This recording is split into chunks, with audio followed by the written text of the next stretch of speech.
151 11 అయిందంటే దానికి కారణం అహంకారం. అంటే వాళ్ళ మాట విధానం. ఇప్పుడు కూడా అధికారంలో ఉన్నట్టు కాళ్ళు ఎగరేసుకుంటున్నారు. చేయనండి.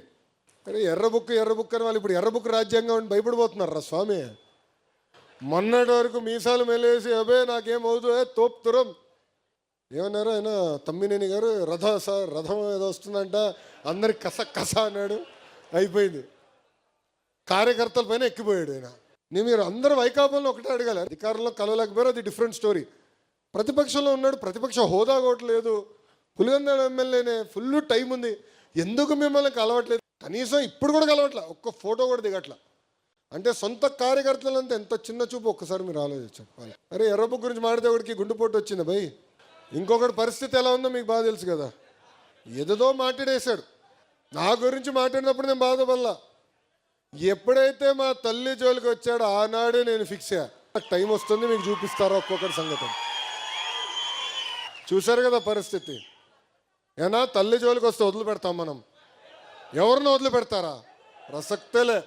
ఇంకొకడు ఉన్నాడు, ఎర్ర బుక్ చెప్తే బాత్రూంలో కాలు జారిపడి కొట్టుకున్నాడు. ఒక పద్ధతి ప్రకారం వెళ్తున్నాం, చట్టపరమైన నిర్ణయాలు తీసుకుంటున్నాం. అందుకే మనం తీసుకున్న నిర్ణయం ఈరోజు ఎవడు ప్రశ్నించలేకపోతున్నాం. 151 11 అయిందంటే దానికి కారణం అహంకారం. అంటే వాళ్ళ మాట విధానం. ఇప్పుడు కూడా అధికారంలో ఉన్నట్టు కాళ్ళు ఎగరేసుకుంటున్నారు. చేయనండి. కానీ ఎర్ర బుక్ అని వాళ్ళు ఇప్పుడు ఎర్ర బుక్ రాజ్యాంగం అని భయపడిపోతున్నారు రా స్వామి. మొన్నటి వరకు మీసాలు మెలేసి అబే నాకేమవుతుందో తోపుతురం ఏమన్నారు ఆయన తమ్మినేని గారు రథం ఏదో వస్తుందంట అందరికి కస అన్నాడు. అయిపోయింది. కార్యకర్తల పైన ఎక్కిపోయాడు ఆయన. మీరు అందరూ వైకాపాలను ఒకటే అడగాలి. అధికారంలో కలవలేకపోయారు, అది డిఫరెంట్ స్టోరీ. ప్రతిపక్షంలో ఉన్నాడు, ప్రతిపక్ష హోదా కూడా లేదు. పులివెందుల ఎమ్మెల్యేనే, ఫుల్ టైం ఉంది.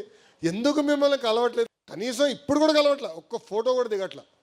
అంటే సొంత కార్యకర్తలంతా ఎంత చిన్న చూపు ఒక్కసారి మీరు ఆలోచించాలి. అరే ఎర్రబుక్ గురించి మాడితే ఒకటికి గుండెపోటు వచ్చింది భయ్. ఇంకొకటి పరిస్థితి ఎలా ఉందో మీకు బాగా తెలుసు కదా. ఏదో మాట్లాడేశాడు. నా గురించి మాట్లాడినప్పుడు నేను బాధపడలా.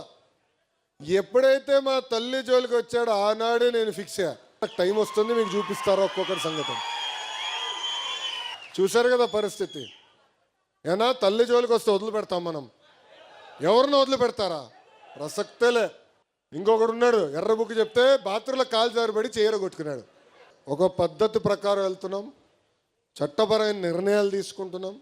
అందుకే మనం తీసుకున్న నిర్ణయం ఈరోజు ఎవడు ప్రశ్నించలేకపోతున్నాం.